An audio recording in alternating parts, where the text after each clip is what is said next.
we're back.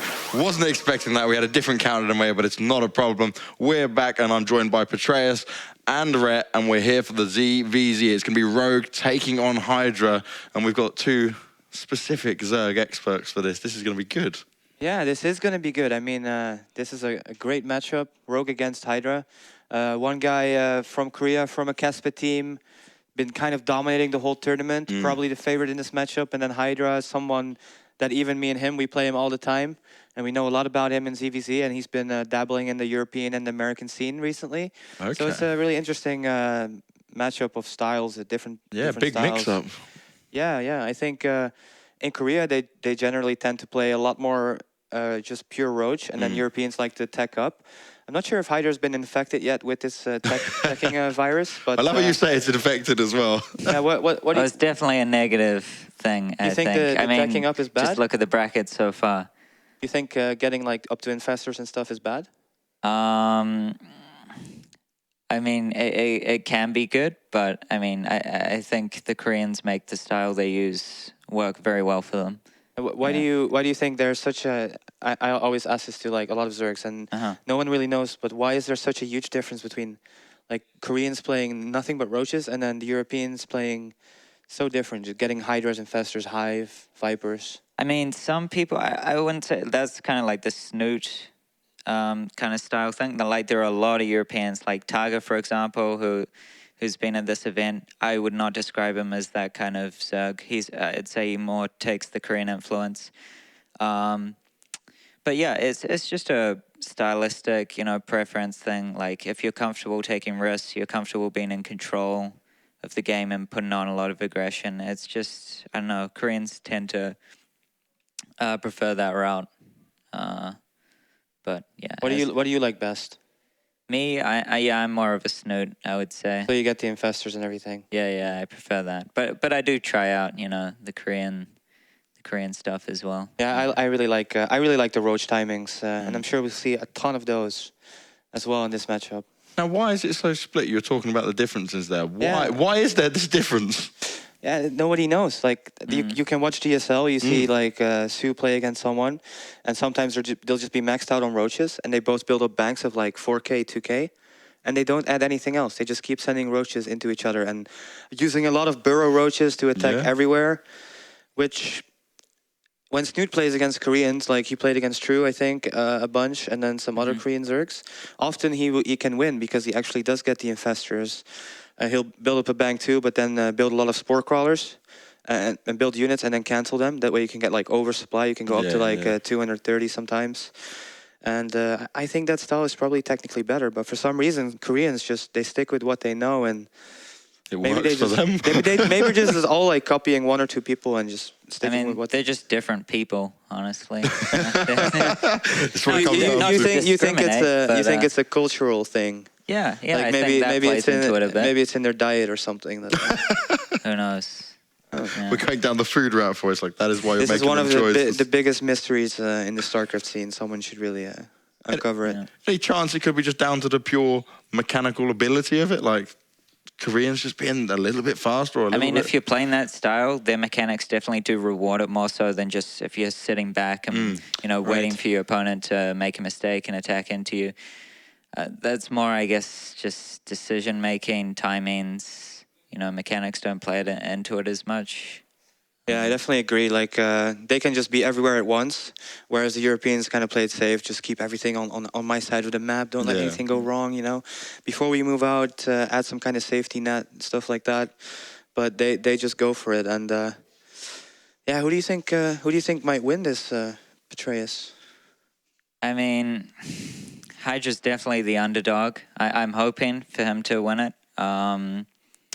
But yeah, maybe that's just, I don't know. I feel like Hydra seems a bit more human, because he's been playing with the Europeans. We're familiar with him. I mean, we've all taken games off him. Rogue's just a robot sat there right now. Yeah, we don't get to play him, so he's just kind of this, robot, as you said, just playing in the Korean leagues, winning all that stuff.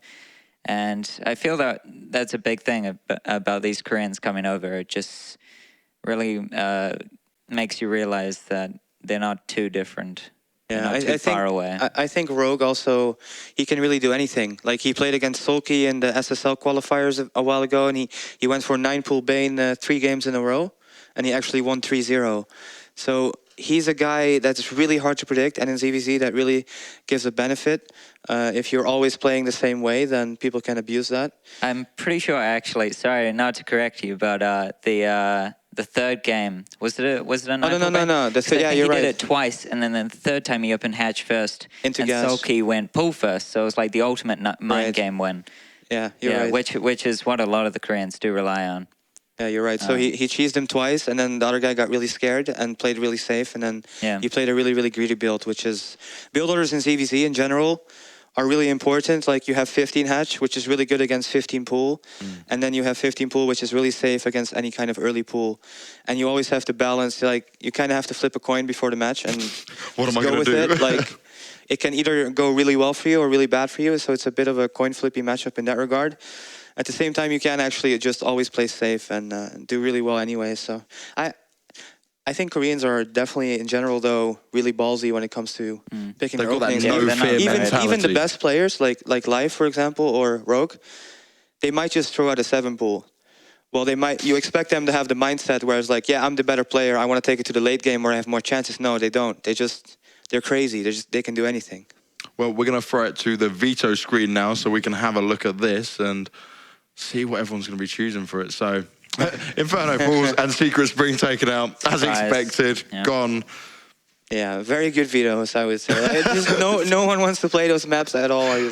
Blizzard are being told something right now. Like no, they've been told everywhere a million times already. And one of them is going to be gone next season, but we'll have to deal with Inferno pools actually. Yeah, I don't mind Inferno pools too much. You don't? But I'm a Zerg player. In ZVZ, Inferno pools is such a wide open ramp.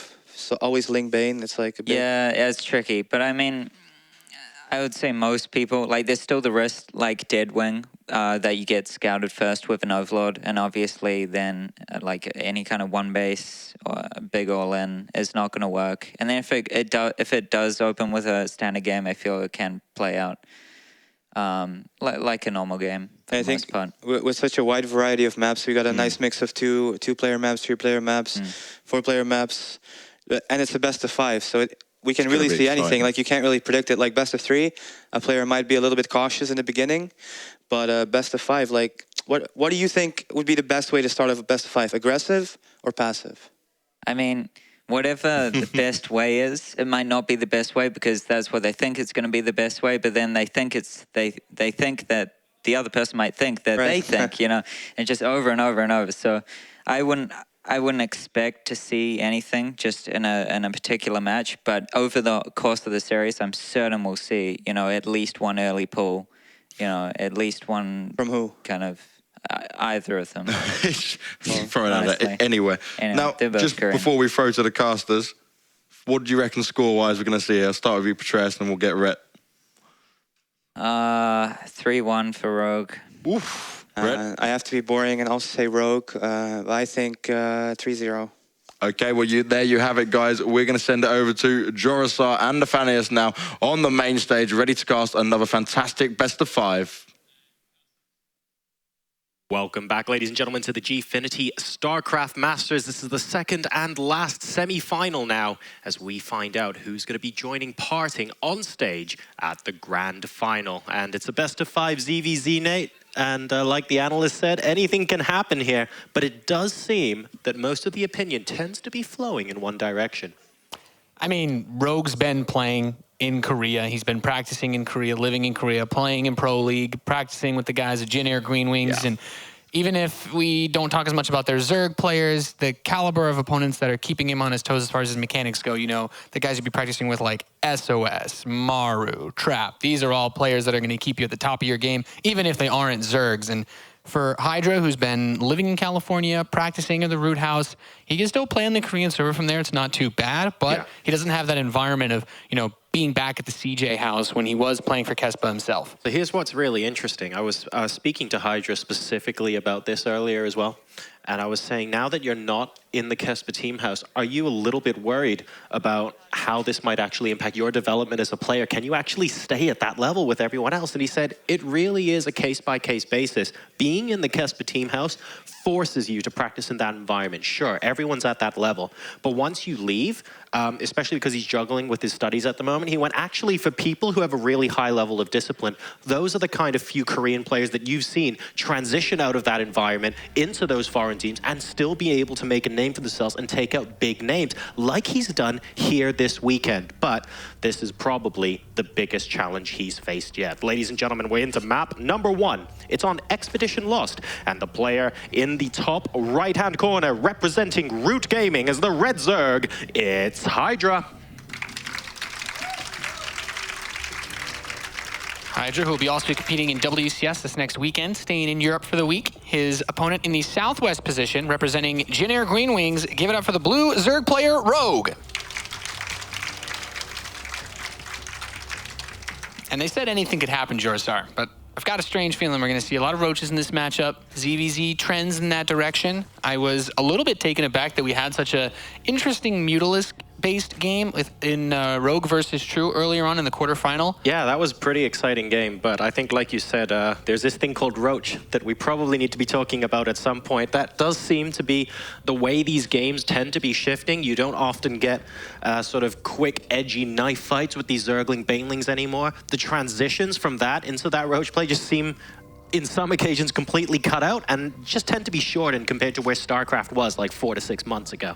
So that's going to be the kind of standard games that we see these two players play. But what I'm really interested in knowing is which of these guys is going to blink first in a best of 5 rather than a best of 3 and go for something hyper aggressive. Are we going to see that early pool?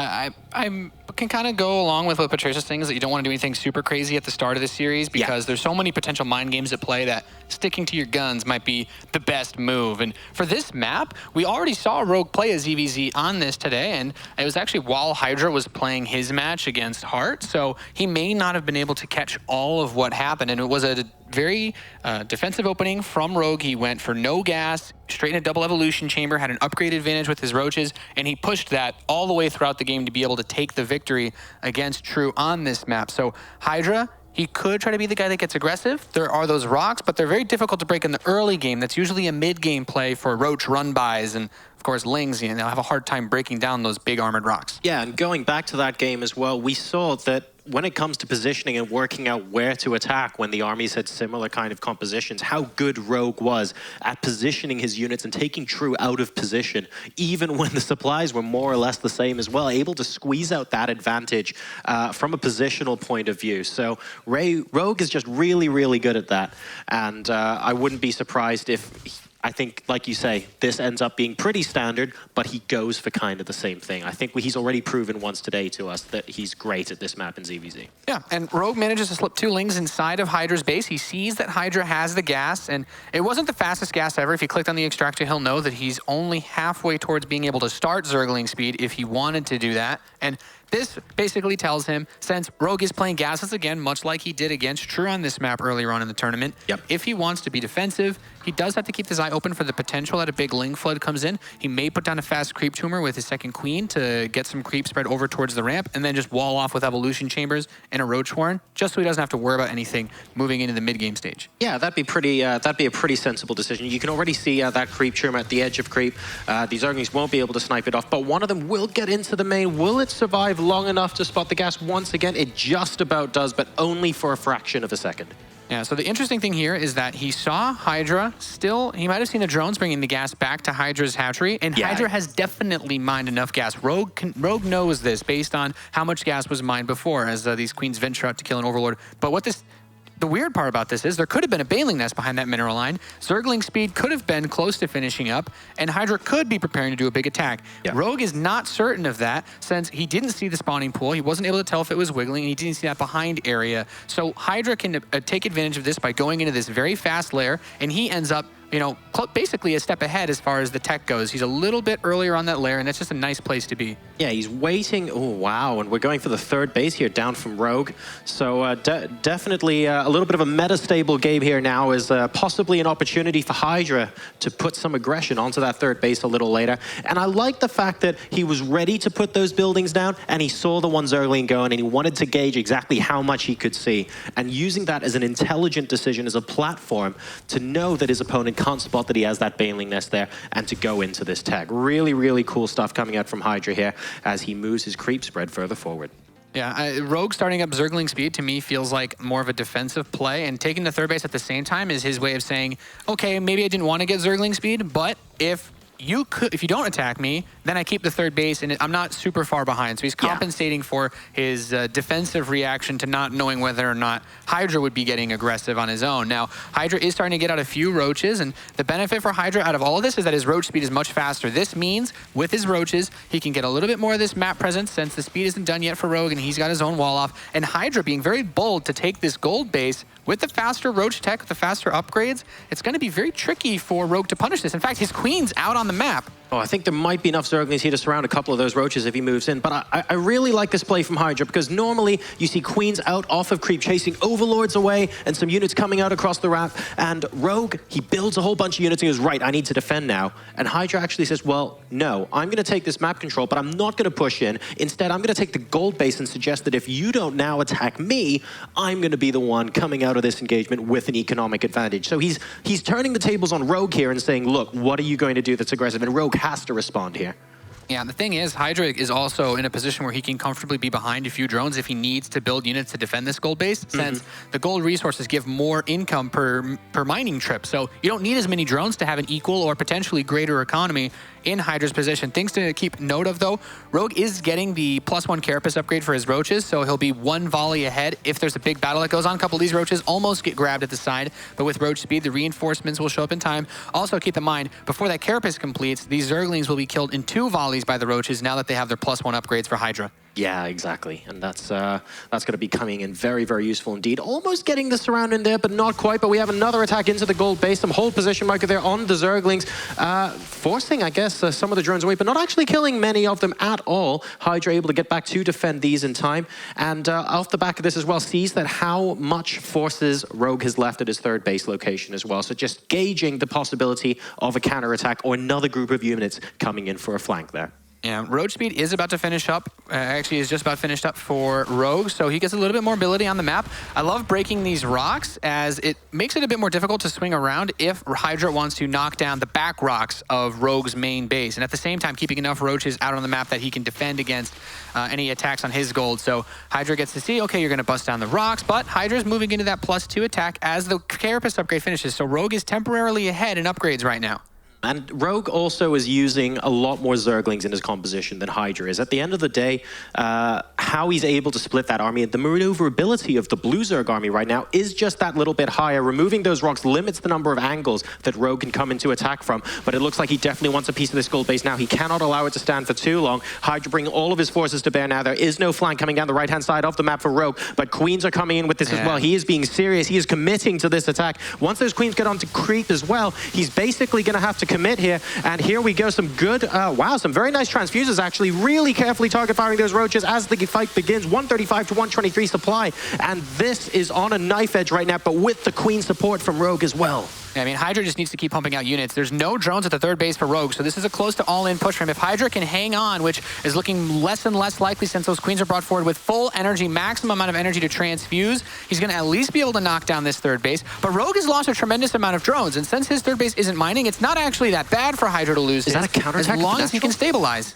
Yeah, he had like a nice little roach squad one by and get quite a bit of damage done, but he still has to deal with this army that's on his front door. And the issue, like you said, economically, it's looking okay for Hydra. He's 9 workers ahead as long as he can trade and neutralize this army. He's got the defender's advantage. He's going to try and pump more and more units out to trade off against this. But with the Queens and the great transfuses that Rogue has had so far, I'm not sure Hydra can pull this off. He's down to 90 supplies, continuing to try and bring more units out to bear, but it's looking like this is about to steamroll, and Rogue might be on his way here to a map #1 victory, now close to doubling his opponent's supply. GG, and Jin Air Green Wings Rogue takes a 1-0 advantage. Yeah, Hydra really just needed a little bit more time. If those +2 upgrades finish, you can take fights pretty well once the queens run out of energy, even with a slightly inferior roach count, especially backed up at that spine crawler. And without any drones at the third, Hydra building drones to go onto his own gold base was, you know, a bit risky, but it's one of those situations where he knew he had the faster tech. He felt comfortable that he would be able to defend it. Yeah. And had he bought himself another, I mean, honestly, like 30, 40 seconds, I think he would have been in a very good position with the +2 attack to defend at the top of his ramp. Despite that third base loss, like I said, he took a lot of drone damage on his own as those roaches ran by, and it was natural. Well, that's the kind of playstyle and the kind of risk that you're really balancing off against each other when you go for that gold-based play as well, because that kind of sets a timer, really, to Rogue that says, look, there's going to be a certain time where I'm going to be a little vulnerable, but the mining from the gold base is going to allow me to overcome you economically going into the late game. At the end of the day, all things equal, having a gold base is great. So he has to be able to take advantage of that timing as well. Yeah. And like you said, I felt like if he left it just a little bit longer, especially because Hydra had not that big, it was about between 5 and 10 seconds, had a little bit of a supply block as well at 110 just before the end of that game. He didn't quite get enough units out in time, and maybe another half a minute, actually, he would have stabilized there. Yeah, the one thing I would proffer is that if we were to have a situation like this on a map like Vonie Research Station, yeah, the gold base is so much further away from where Rogue could have pushed out of, that the queens would not have been able to come fight so easily. Rogue spreading creep towards the center of the map, and I think even when those collapsible rocks were knocked down to close off the western path, I don't think it killed his creep tumor either, so he was able to continue spreading it forward, and that made it so much easier to get the queens there because he didn't really have to walk off creep, and just that little journey alone across the map would have been enough time if the creep wasn't spread so well for both players. It's one of those weird things in ZVZ, isn't it? Where at the end of the day, the further you spread your creep, I guess the more efficient it is for your opponent to pull queens into that attack with you. But that initial attack as well, I think as soon as you see the queens waddling onto your own creep, you know that this is more or less going to be an all-in attack. You can see that everything that your opponent has is right at your front door. And I guess the response from Hydra was a little bit insufficient there. That, as well as fantastic micro from Rogue, it has to be said, because those transfuses at the start of the engagement at the gold base, every single one hit a roach that was about to die. It was actually superb.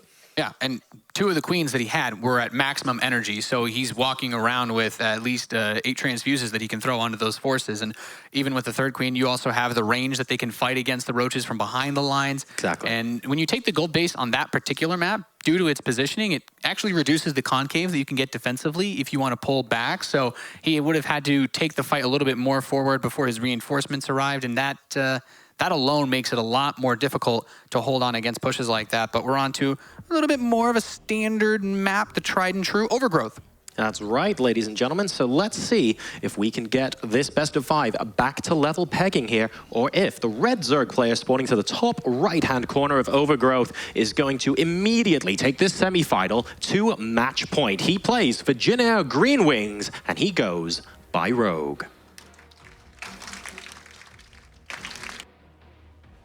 His opponent spawning in the bottom left position, down 0-1, representing Root Gaming, does not want it to go to match point. He is Hydra.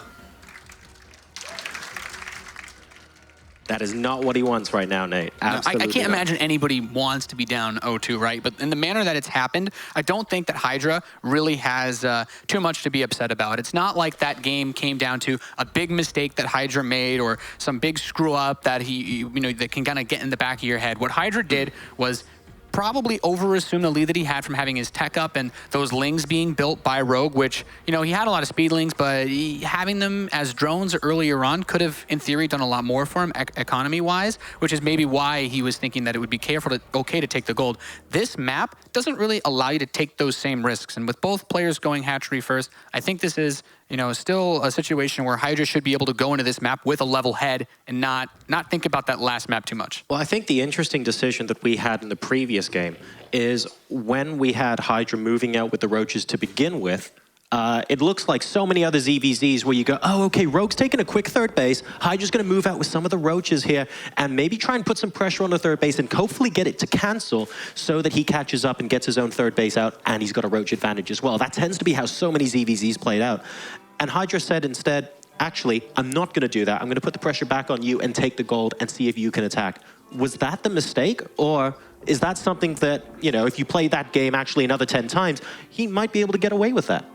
I mean, in all honesty, it also comes down to Hydra being aware that both upgrades were getting taken by Rogue. If he's fighting on an even level, then maybe it's not as difficult. Maybe he didn't expect Rogue to push the creep that far. It's a bunch of tiny things that really only apply to that map, because otherwise the defender's advantage is significantly greater when you take the base, you know, at the top, because Overgrowth is laid out in a very similar way, where that third base that most people take will be adjacent horizontally to the natural. It's not any easier to rush towards than your natural ramp, and it makes it much more difficult to push into for that reason alone. But since both players are going hatchery first, should be reasonably comfortable in being able to at least see what's going on. They get to see the gas, so Rogue knows that Hydra has the option to open speed. Rogue himself is going for a little bit of a faster speed, in fact, much faster, but Hydra doesn't actually get to see that. The gas hasn't been spotted on the right-hand side there. I'm quite surprised by that. Yeah, moving out with his Overlord maybe just a little bit early, literally 1 hex short from seeing both gases. I wonder if he thought he had seen it. Not 100% certain there. Anyway, this Overlord is going to get driven out by that Queen. And like you say, this is a very similarly built kind of map. If either player were to take the gold base here, rallying all your defenses all the way from the natural and third base to the gold location is just such a long distance that the defender's advantage is minimized compared to some of the more open maps where you could rally units there onto creep really, really quickly. Yeah, I mean, the only other thing to be taken into account when you compare, like, and I don't think that in ZVZ taking the gold base on this map is really a thing for a third base, but you at least have a ramp. At least you have a ramp on this map up to the gold. You can try to fight with a concave on top of the ramp and make it more difficult to push into, whereas being on even ground, you don't even need an Overlord or Overseer to grant you vision to make that push. But starting this game off, Rogue is going to pump out quite a few links. Hydra already has a Spine Crawler finishing up. He's starting to get that wall off, and I don't know that Rogue can really break him at this point, but if he keeps building Zerglings, I guess that's going to be the goal. He's certainly giving it a bit of a go here, and Hydra, recognizing the potential danger, has that wall off, like you say. The Spine Crawl is complete, and he's got a pair of Queens here as well. These Lings are really just applying a little bit of pressure. Ooh, and he cancels the layer there. Hydra is obviously taking this incredibly seriously. Rogue is actually going to use this control to go ahead and grab a third base. What is Hydra doing instead? Hydra's finishing up 4 Overlords. He has decided that based on what he's seen, I think Hydra's recognized that Rogue is being actually really greedy behind this Ling push. It's like, yeah, you built some Zerglings. Okay, you wanted me to get all defensive on you, but I think I can actually just pump out a bunch of Roaches and try to kill you right now. Unless he's expecting some sort of Baneling attack, like the resources that you get for canceling the lair, I'm not sure that was going to tide him over, since it's not really a gas situation that's a problem for Hydra. And I think this is a plan to just go for a really, really big counterattack, but he hasn't actually queued any Roaches of his own. No, he made 28 Lings and then left the Roaches on standby for now, and it's going to be Hydra putting the pressure on Rogue. Rogue's got another 15 Lings on the way, and I tell you what, if those finish as well, those two groups of Lings combined should be able to take on this group that Hydra has moving towards him now. Hydra trying to make his way through, but the wall is holding strong at the moment. One of those Queens getting reasonably low, but there we go. A pair of transfuses on each, and it's actually taking quite a while for this wall to break. These Queens might eventually go down, but he's not going to be hanging around long enough to find out. And I don't even think he's going to get a cancel on the third. There were just too many Zerglings here in defense. Yeah, I would have liked to see a push onto that third base come from Hydra, but he's going to move out with the Roaches. Rogue's going to be able to cancel Hydra's third. I don't think Hydra's really thinking about this third too much, though. It seemed like more of a bait to pull these Lings away, because honestly, with the way that he's setting himself up, he's not even fully saturated on his 2 bases that he has. So he needs to still do a lot more damage with this before he could even consider taking any economic transition. All right, and now Rogue's got all the defending to do. I like that second group of Zerglings is just trying to disrupt the resupply line in the middle of the map. He's engaging small numbers of units at once. Hydra forced to go ahead and engage these and split his units up. The Roaches are now coming into the natural expansion. The Queen goes down there as well, and there are only Zerglings, just 1 or 2 Roaches at the moment here to defend. And here comes the second wave of Lings and Roaches. Is this going to be too much? I really like this play from Hydra, recognizing that Rogue was droning up very heavily behind that initial Zergling flood that he sent outside of his base, and now he will pay the price in workers. He still needs to get a little bit more work done, of course, but most of his Roaches still standing strong. He's been just pummeling away. He even canceled the +1 attack that he started earlier just to squeeze out a few more units, and at this point, he can target fire down the weakened drones that are just blocking the bottom of this ramp. Rogue keeping his drones on hold position to try and get as much high ground vision as possible for the Roaches. that we're shooting down. He's being as cost efficient as he possibly can, but he is still struggling against this army. He's now finally starting to plummet in supply, and I think Hydra is beginning to snowball this game. GG, excellent defensive micro, but it's not going to be enough at the end. And this series, ladies and gentlemen, is back at level pegging. That was a very nice decision made by Hydra. I don't think, and I haven't really seen too many Zergs willing to do something like that, because if you imagine that there's a Baneling nest for Rogue and he's getting ready to do any type of aggressive play, that Ling flood that Hydra makes without a Baneling nest of his own immediately gets shut down. He's not able to put damage on, but his Overlord saw the third base going up for Rogue, and he made the perfect call. He saw that the wall was going up. He's like, okay, he's probably just building drones behind this. And we saw on the production tab, even if there wasn't an Overlord there, Rogue went into his lair. He was getting ready to get his upgrades, and he was investing a lot into things that weren't going to help with that attack, especially taking the third hatchery for Hydra, really trying to sell to him that it's like, I'm just going to play from behind. That's fine. And Hydra had no intention of doing that. That was the kind of play where you get the feel. It's one of those things where after you've played countless games in that kind of situation, you get a read for what the other player is doing. Hydra didn't have Overlords everywhere to spot that there was absolutely no chance of a Baneling nest going down. The sequence of events was he saw with an Overlord the drone going to build the third. He then went back home, canceled the lair, queued up 28 Zerglings, and then put a drone to make the third base. And it was basically a massive sequence of events to say, I reckon you're building a massive round of drones behind this. If you are, I'm probably going to win the game. If you're not, or if you have that Baneling nest incoming, okay, this gets a little bit difficult from here. But that was just a really, really nice read there from Hydra on the counterattack. Yeah, the next map's going to be Deadwing, and I'd just like to explore a little bit what would have happened if Hydra just let his lair finish and just played from that position. Since we know that there wasn't a Baneling nest, he wasn't going to actually attack into Hydra's natural. Yeah. Basically what happens there is, because the third base goes up for Rogue and he has Lings out on the map, if Hydra wants to just join up and play safe, his third base will be delayed significantly until he makes a big wave of Lings himself. So his third's behind. Even if Hydra doesn't cancel the lair and it finishes a bit faster than Rogue's, he's in a position where he's not going to have enough income to take advantage of any upgrade advantage or, having road speed for an extra 20 seconds. See the fusion core dance in the crowd there. That's right, guys, don't cheer too loudly. You're in a cinema. Shh. These guys enjoying themselves. The crowd have been fantastic here all day long, actually. Thank you guys for making your way out here. And if you happen to have a ticket, or if you came around yesterday, you're thinking of popping by later today as well, well, after this, we've got the grand finals also on this stage. So really looking forward to that. Moving into game 3 now, it feels like we've had 2 games where both players have been comfortable with, I guess, what you would call regular openings, and then being reactive to what the other player is doing. We haven't seen a fast pool yet. No, not yet. Is this going to be the time? We're on Deadwing, ladies and gentlemen. It's map number 3 in the second semi-final here at the Gfinity Spring Masters. And spawning in the top left position as the red Zerg representing Jin Air Green Wings, it's Rogue. He's facing off against the blue Zerg player who just managed to tie things up with some fast decision-making. In the bottom left position, representing Root Gaming, he is Hydra.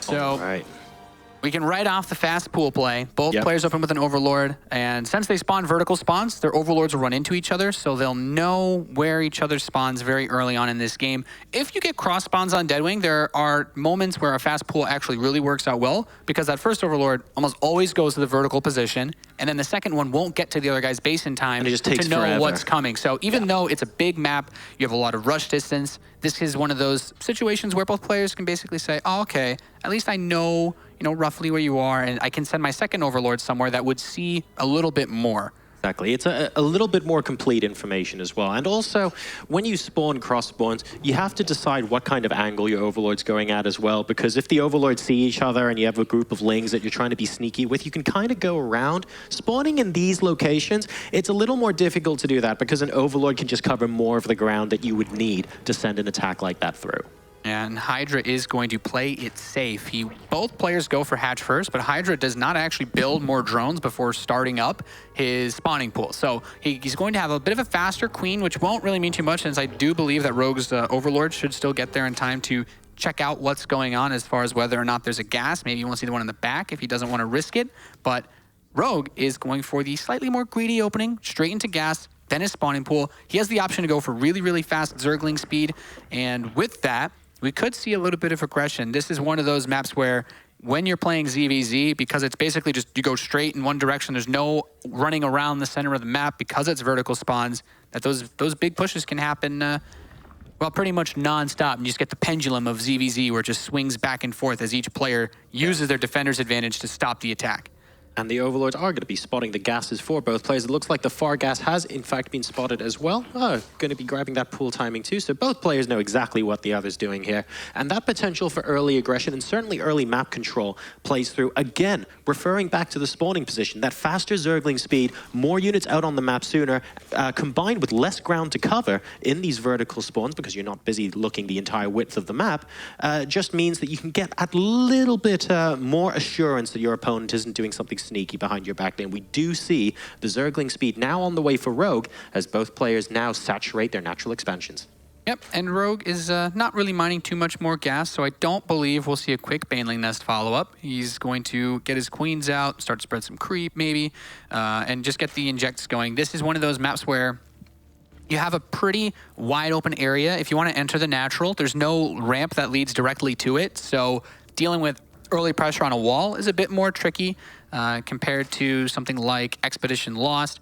But wow, this Overload for Hydra does get to spot a very, very fast third base for Rogue, and this could trigger him to pump out a lot of Zerglings behind his speed finishing. However, with Rogue having his speed done first, he can get a Ling out front to at least see if anything is leaving Hydra's base. Yeah, getting the Overlords in position and just making sure that you're in a position to know what the numbers of Lings look like leaving each other's base is going to be will be quite important for the reactions in this position. If you happen to spot, 2 or 4 Zerglings coming out, doing a bit of scouting, usually just the 2, nothing too out of the ordinary. They're not going to be forcing any sort of knee-jerk reaction. That's exactly what we're seeing right now as speed kicks in for Rogue. He moves out towards the base of Hydra, and well, Hydra's getting a bit of a rudimentary wall off. He doesn't really want too much in the way of scouting. Almost getting the creep tumor there. Really nice reactions from Rogue. Not quite enough as the spine crawler joins the wall, and Rogue's not going to be getting too much scouting out of this unless a mistake happens.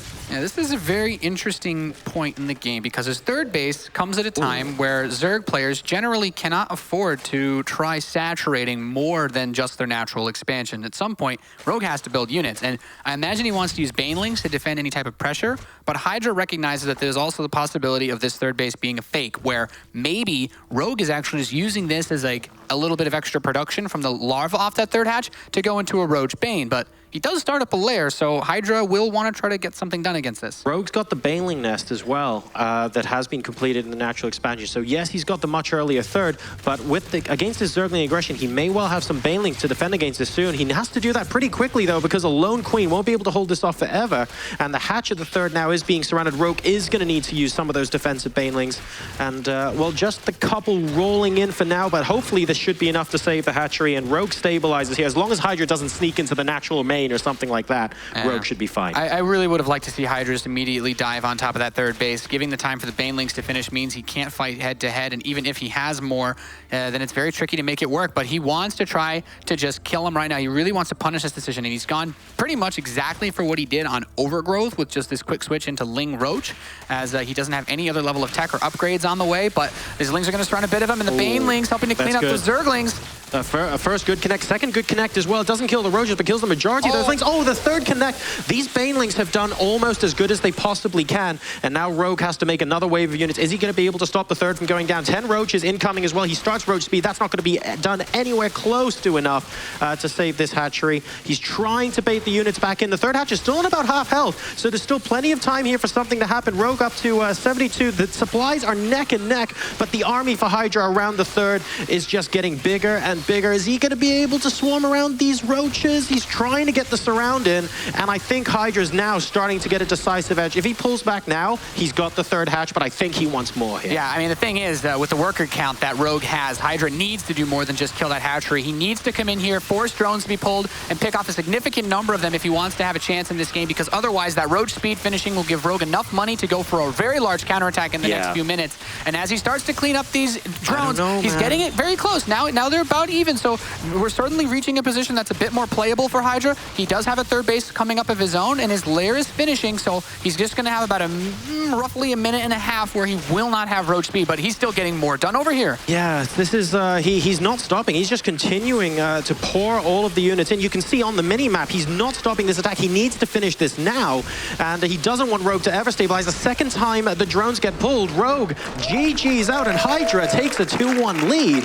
I wonder if Rogue thought he had defended against that and there was a round of drones behind it, because he sent the drones back to mine, and it looked like for a second that the armies were going to peter out a bit, and then suddenly another wave from Hydra, and it felt like Rogue, well, when he pulled the drones the second time, it didn't look anywhere near as confident. You know, when I think about what happened in that game, there's a couple of things that are important to note. He did have the earlier Zergling speed. He kind of took a look at the front of Hydra's wall, and he saw there was a spine crawler. Yeah. And most of the time when you build that spine crawler in ZVZ, it's because you're playing very greedily. You won't have any banelings, you won't have any fast units out to defend, and you're probably going for upgrades, maybe a fast lair. Now, for that to be enough on its own to sell to Rogue that he's going for a greedy play, and for Rogue to basically try to one-up him by going for that lair much faster, going for the third base and getting the upgrades, I'm a little bit surprised that he caught Rogue so off guard, even though he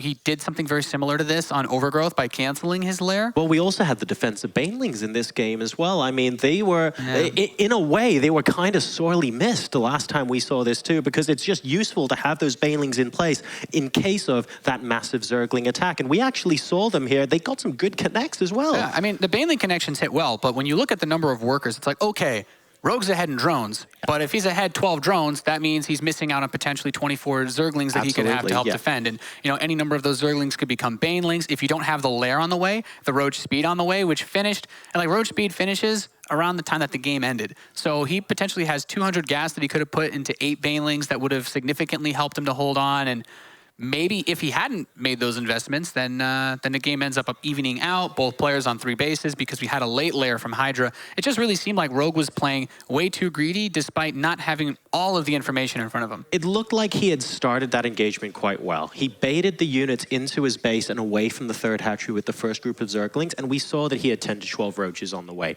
The army supply was comfortably in Hydra's favor, but it was in Hydra's favor with a lot of his units streaming across the map still. At that point of the game, it looked like actually Rogue's going to be able to hold this when the attack goes into natural expansion. It looked all right. And then at some point, possibly around the point where I'd say we got into the natural for the first time and the drone started getting pulled, I feel like that might be the point where Rogue kind of went, oh, I'm not actually sure if this attack's going to be finishing here. It looks like more units might be on their way. And of course, if you're making that kind of call by the time your opponent's in your natural expansion, it might well be a little bit late. Yeah, the best thing that Hydra's done in this game and the Overgrowth game is really commit to his decisions to get aggressive. Because if he decides to drone up at any point, as a lesser being, I'm not quite as comfortable in a situation like that where I would be able to say, okay, I can probably just kill him right here. Let's just only produce units. A lot of other Zerg players, might have actually just switched back into drones and played from an even position, maybe slightly behind or slightly ahead in Hydra's case. But Hydra being able to recognize that he's in a position where he can just keep pumping out lings and roaches across the map, knowing that Rogue can't build enough to defend, is a very, very high-level decision that oftentimes pays off poorly for the aggressing player. Well, he's taking a page out of the July Zerg book of plays there, just switching on the aggression. And it was just non-stop. Yeah. Units on the minimap from bottom to top, from the beginning of that aggression all the way up until the end of the game. He wasn't even droning up at the end of it. He didn't even think he had built enough. He just kept going, wanted to make sure that he seals the deal as much as possible. So you're right, absolutely very committed there. And I don't think we can fault that. We have Queens going in with attacks after all. And Hydra's in a very confident, very decisive mood. Yeah, when you look at the way that the series has played out here so far, we haven't seen any crazy fast pools just yet. No. And when we look at from the remaining maps, I think there's not too much room really left for any insanity. We've got Vonie and Catalina left. Yeah, Vonie Research Station has a very long flat rush distance. Your Overlord, if you go towards the one exit point of the base, or exit point of the map, your lings will have to run even further around to avoid being spotted by an Overlord. You're spotting everything, basically, is what's happening there. like maybe Catalina, but usually the fast pool maps are Overgrowth because the rush distance is very short, or Deadwing because it's very difficult to scout whether or not your opponent is going for anything like that. So I think we're still going to see just a very standard trend of games moving forward. Yeah, I think win or lose, like you say, the trend is going to stay the same moving forward, but also taking a look at the games that we've had earlier in this tournament as well. Players seem to be relying more on their reactions to the counterattacks to each other, reading the information, responding to that, and seeing how they move forward, rather than go for the super early play. So it's getting to a point where I just think the rest of the series is going to be played out like that, but we'll find out, guys, because we're now into game number 4. That's right, we're on Vonie Research Station and spawning in the bottom position. Our first player in red, down 1 map, needs to take 1 more to keep this even. If he loses, he's out. He is Jin Air Green Wings Rogue.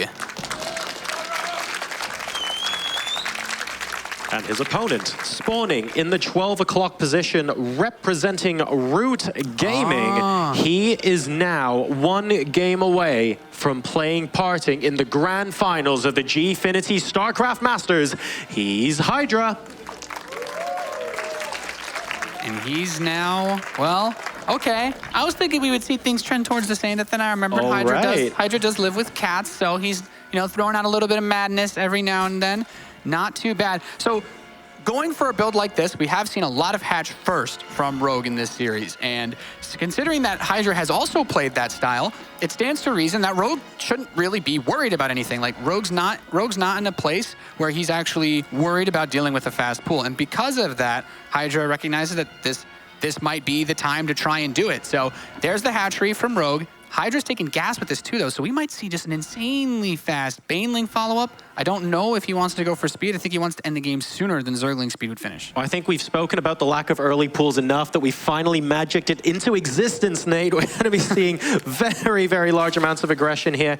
And, well, you don't typically expect this because, like you said, the Overlords are going to be going into place. They're going to be seeing that one location, and they have to dance a little further around. But, hey, Hydra's perfectly happy to do that on this occasion, and we can see the Lings now moving out. The second Overlord is probably going to spot these unless Hydra does some amazing stuff and jinx those Zerglings right now. I mean, no, he's not going to do it. He sees them as they're halfway across the map, but his spawning pool is not even halfway done. So realistically speaking, his only options are to try and kill any Lings with his drones in the mineral line, and it's like, okay, well, of course he has to do that. But Hydra can build Banelings in 10 seconds, and so his Banelings will be finishing up around the times that Lings are popping out for Rogue, which means Rogue cannot get a Spine Crawler in time to really defend against this. He just has to sit here and fight with his drones. He does have more workers, substantially more, so it's okay to have some drones fighting or lose 1 or 2, but he really needs to make the most of this defense before those Banelings become a factor. And the drones are going to continue to move down. I mean, if he cancels the Banelings with these drones, this actually worked out really well for Rogue. Yep, and he's, I think he's going to try and do just that. The Banelings are so close to completion there, and the drones are going to have to move back. Oh my god, that was close. And now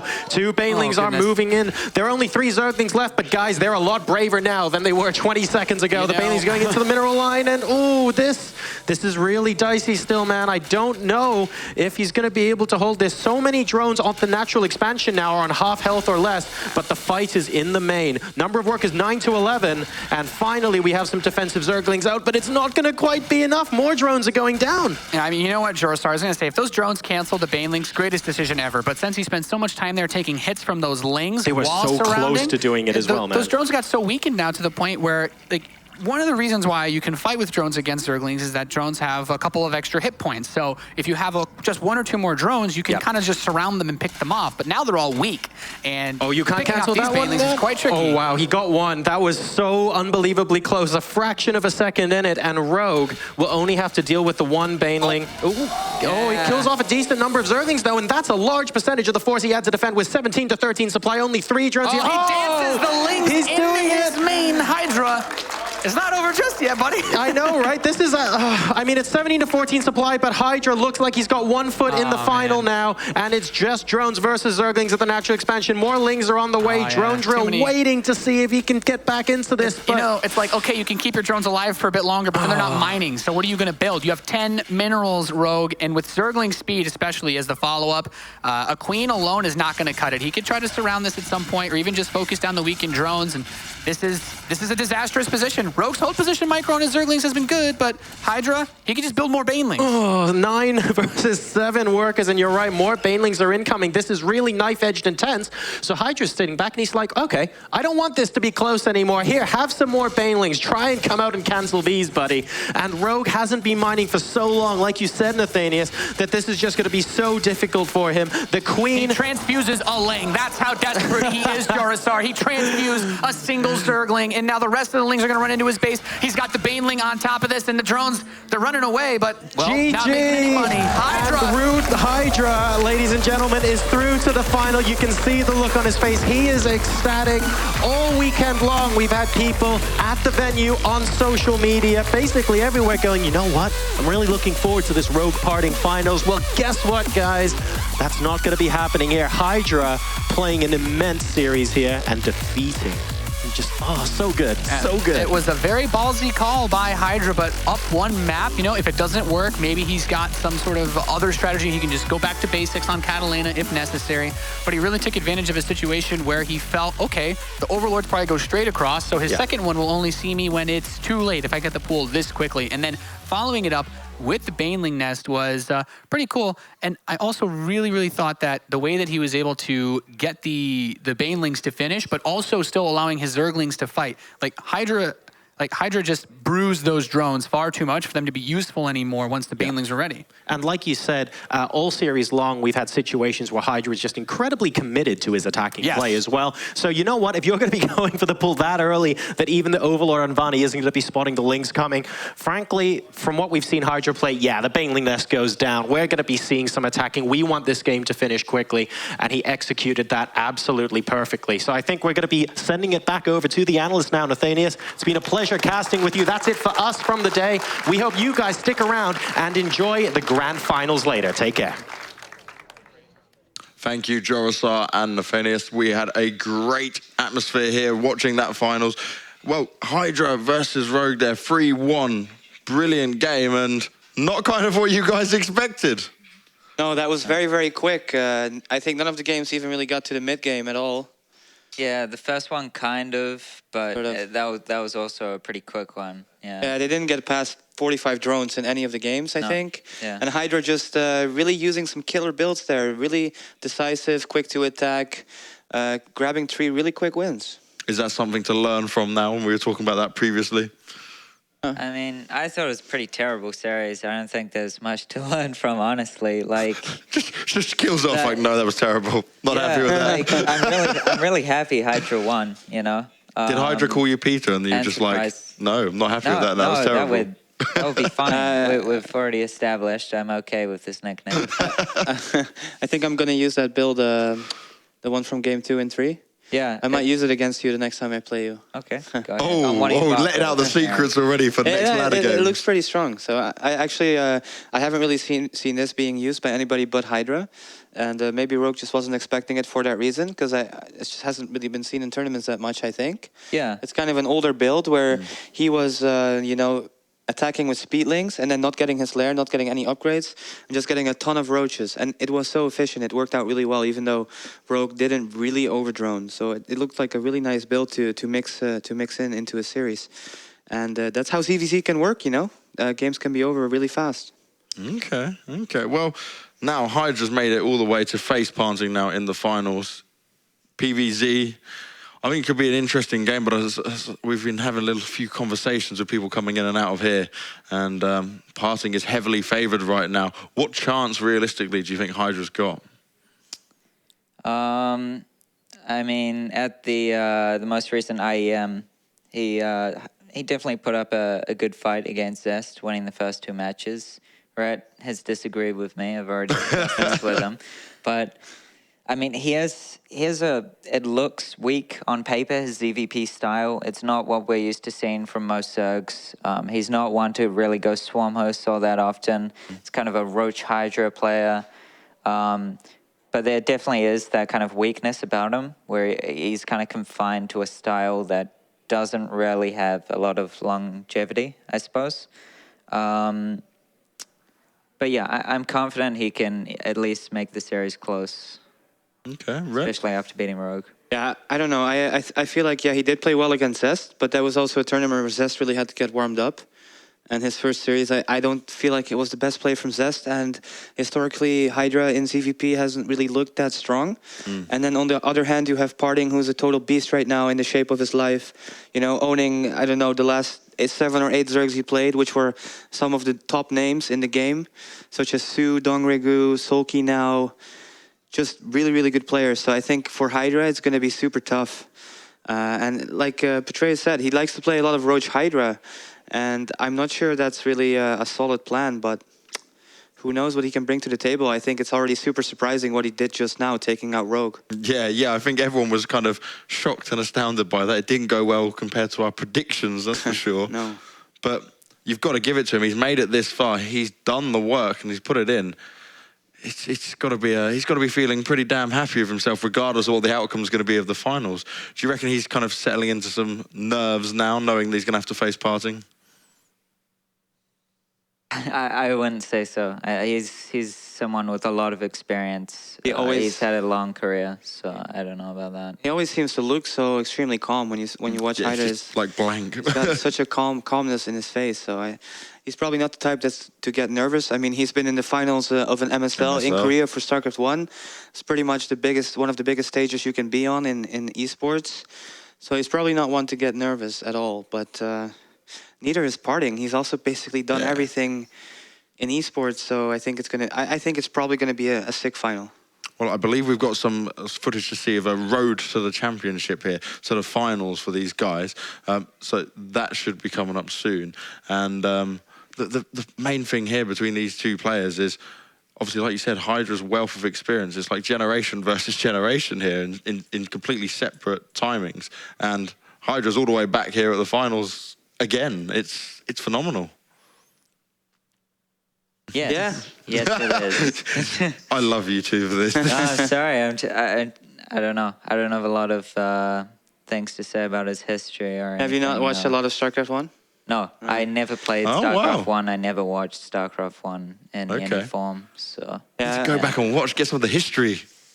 the game looks so ugly to me. I can't stand it. Come on. It's beautiful. Nostalgia. It's too pixelated.